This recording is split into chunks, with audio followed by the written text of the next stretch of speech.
What's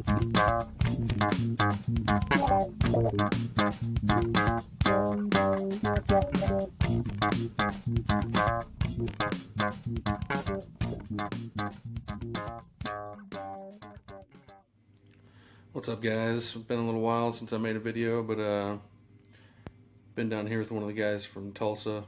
We met up at the bus station. He left earlier this morning to go with his trainer. So we've pretty much been messing around every day together and going to get food and crap like that. So I hadn't had any time really to make any videos, but I'll try to fill you in on how it's been so far down here. We got on the bus and came down here. I've never been on a bus ride before, so it's kind of weird. It wasn't too bad, but I ended up meeting him at the bus terminal here in Dallas because his bus he was down south a little farther than me, so our buses went different ways and we got on different buses. But made it down here on Sunday, left Sunday morning, got all my stuff in storage, my Jeep put away and everything, and hopped on the bus at about 10:15 or so, I think. Ended up getting here about 5, almost 4:30 or 5, I think. And bus ride wasn't too bad. I kind of slept on most of it. One of the second bus I got on, I picked a seat that was a little too close to the one in front of me, and it was a little uncomfortable. I didn't have anybody beside me that time, so it wasn't too bad. First time there was a guy sitting beside me. He was all right, so it wasn't too bad. Got to the bus terminal. Immediately went outside and had people begging for money and shit right outside the bus terminal. I guess that's normal, but it's kind of weird there, especially by myself. I got there and went outside with my stuff to wait for him, and then after a few minutes I went back inside because I didn't want those guys out there messing with me. But took about a 30 or 40 minute drive in a cab down here after we got a hold of the guard shack to get a cab for us. And then we get down here, and then kind of feels like you're in a jail or a concentration camp, because let's see if you can kind of see. I don't know if the sun's going to block it up out there. You can kind of see the barbed wire fence all the way around the whole facility, which I understand. They're trying to protect their shit in here, but in order for us to leave, we have to leave the little hotel we're here, go walk all the way around the whole Werner facility and go out the one guard shack exit to get over there to a McDonald's or something that's right there. Even though you can see it and it's only a few feet away from us, you got to walk like a mile to get to it. They do have a shuttle bus you can take. They'll take you over there. It comes every hour to take you places. We went to Chili's a couple times. Walmart the other day, got some stuff in there, which are a lot too far to walk for those. But there's a truck stop over there you can walk to and get most of your basic stuff. So when we first got to our room here, we came in here and the beds were made and everything was fine. But I guess they'll come in and clean. You can kind of hear them cleaning rooms over there right now. But they'll come in and clean the rooms. Then we still will be standing around here waiting to leave. So we got in here and there's food laying around and garbage all over the place. Whenever we first got into the room, which I mean, we're not paying for it, and it's not a 5-star place or whatever, but that's fine. At least all the towels were clean. There's no bed bugs or nothing as far as I can tell. AC works. We got a decent little flat screen TV, a fridge, and a microwave, which didn't really use. Kept some pops in there and stuff. But Monday we got up to go to orientation, and basically they made us do everything we did at Roadmaster over again, which was kind of a pain in the ass. I can understand doing the drug test part, which is fine,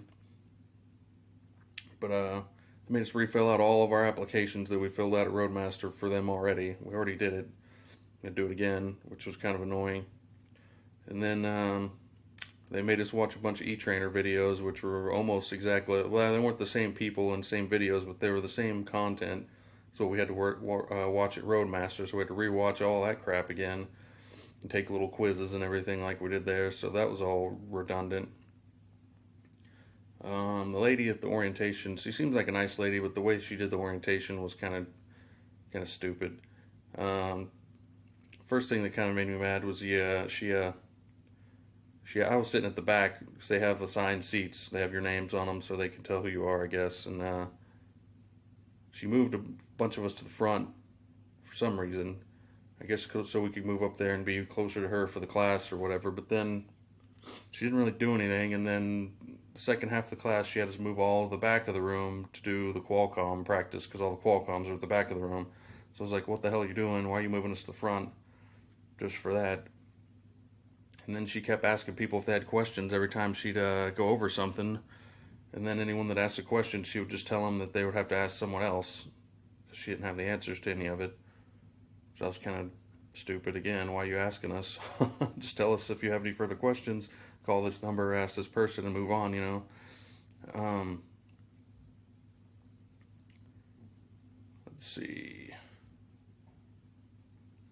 There wasn't a whole lot about orientation, really. All she did was go over the page. She gave us paperwork and manuals and stuff like that, and then she would just go through it and tell us what was on each page. Like, could have just told us to read it or something. I know most of those people wouldn't, and they're probably covering their own ass to let us know that, or so that they know that we've seen it and know about it, and we can't say we didn't know about something, but really they didn't go over hardly anything. She just kind of blew through the pages and told us what was on there, so it was kind of pointless, really. There's a guy that used to be a DOT officer there. I guess he just started a week or so ago, and he took us out to go over a pre-trip, which was really pointless. He just opened the hood and told us to look for anything that was wrong. He didn't go over the pre-trip at all. My pre-trip I gave at DPS was way more. I mean, it took me less time than it took him, and I went over everything. I went over every part. He didn't go over any of the parts, didn't name nothing, didn't tell us to check the fuel or he told us to check the oil, but didn't go over hardly anything that you go over for a pre-trip. Didn't even talk about the air brakes or nothing. So that was kind of dumb. We had to go out and do a backing, and it was a backing demonstration. They didn't test us. They just wanted to give us a chance at backing.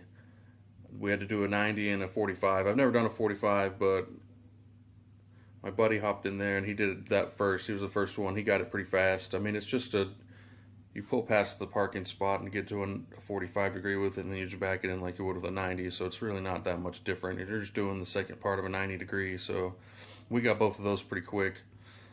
But it did kind of show us that Roadmaster taught us a lot more. It seemed kind of like they weren't doing a whole lot there when we were there, but compared to some of these other people, man, they didn't learn shit. They didn't go over their PTIs at all. They didn't have to do hardly any of the maneuvers we did. I mean, some of them only went to their schools for a few days and stuff, so they're not nearly as ready as we are. Felt like we were a lot more prepared than everyone else. It's like I was saying, almost everything up to this point we've done already. It's been 5 weeks at Roadmaster. We're done with all this stuff. We shouldn't be doing it again, really. I mean, I understand now that a lot of these people need it, so it makes sense, but for us, it just kind of seems like a waste of time, I guess. But they had us go into a simulator room. We got in a simulator. For $500,000, like you said, they cost. I think they got ripped off a little bit. I mean, you could build one yourself that does about the same thing. The graphics weren't that great, and the screens were big, but I mean, maybe like $5,000 you could build one of those, or $10,000, but whatever. I mean, there's 3 of them, so that's, unless he was talking about all of them together, it was $500,000. Otherwise, that's $1.5 million for that stuff in there, and I could have built something like that, man. I mean, even the simulator wasn't super advanced. I mean, it was the same for everybody that did it. So the car that would come out, or the door that would open, or the garbage man that would run out was always there. It was a static thing. So the hardest part for me to make it would have been actually doing the vehicle mechanics, because I'm not real good with making vehicles or people move around. But the actual level design and like the UI and stuff, could have made at least a crappy version of that for cheaper. But that's not really the point of it, I guess. It's just to kind of help you out. They had it had 10 speed and had all the pedals on there, and it's not nearly the same as actually driving a truck, and they pointed that out. It's just kind of, it's there to help you look ahead and watch out for hazards, which, since you know that's what you're doing, it made it really easy. But it helped some of the people, man. They were grinding the gears on there. There was a chick that came in there that didn't know what the freaking knobs were for. She didn't know to pull them out. She was like, I need to pull both of them out. I was like, oh my gosh, man. she wasn't even there for the full orientation. She'd already been driving or something. I was like, man. But kind of makes it seem like we got better training, or either these people are just stupid. I don't know. But that's about it for the orientation so far. We've just been kind of waiting around here in the room for our trainers. He got his last night. He showed up, and they were gonna leave last night, but I guess his trainer wanted to stay and take a nap or whatever, and they left this morning at like 4 o'clock or 4:30. Got out of here. Mine's supposed to come this afternoon. I'm assuming he's gonna do the same thing. I'm not sure. He might show up and get me, and we'll leave and go sleep at a truck stop or something. But the stories and stuff we've been hearing here are kind of contrary to what the recruiters told us. I mean, we already knew the recruiters are full of shit. They're just trying to get you to come down here. Whatever they're telling you is bullshit. Some of the things they told us weren't true, or they were off a little bit. Like, they didn't even know there was a simulator. It was supposed to be like a 2-day orientation. They even messed up with our trainers, and all the trainers thought we were supposed to be ready in 2 days. But I guess since there's a simulator here, it turns into 4 days now, so they were calling us too early. And they were getting frustrated because they were wanting to come down here and get us already, and we weren't ready, but that's their problem. I mean, that's the Werner messing things up there, so there's a little truck stop out there. I don't know if you can see it really from here. That's the bad truck stop, I guess. There's every morning and night we've been out there. There's been the lot lizards popping out and going to all the trucks that pull in. There'll be a truck that will pull into that street right there, and 2 or 3 of them will run out and run over there real quick. So it's kind of funny. But one of the guys that, I guess he didn't know what's going on here, went over there to the ATM and he got robbed already. But I guess he didn't know there was an ATM in our driver's lounge over here. And heard some stories of people's trucks getting stolen because they left the keys in them when they went into not here, but at other truck stops. People running up and cutting your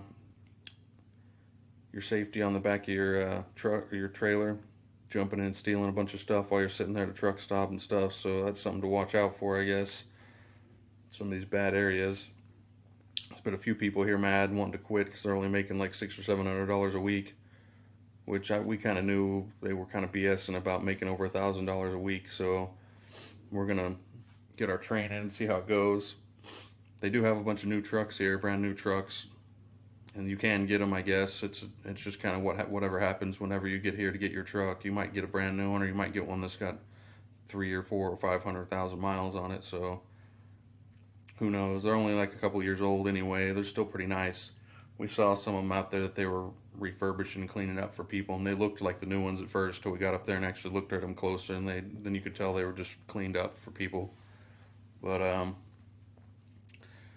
wait and see how it goes, I guess. I don't know if some of these stories people are telling us about how bad it is out there are true or not. There's a lot of people here, and we've only heard it from a few of them that were mad. So, and a lot of these people are really stupid too. I'm not gonna lie. It seems like there's something wrong with them to begin with. So there might be something else going on out there that wouldn't happen to us.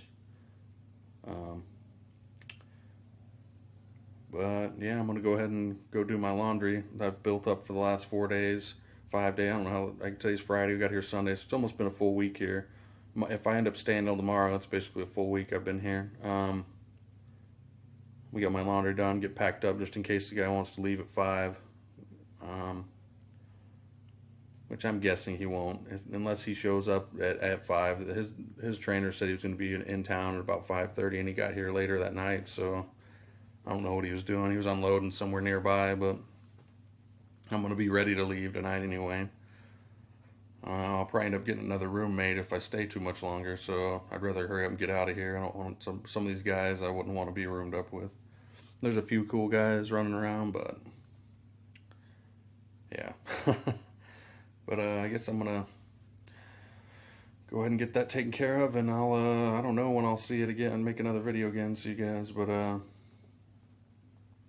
probably be whenever my trainer's taking a shower break or going in somewhere to get something. I'll keep you guys updated on the road out there, but till then, we'll see you later.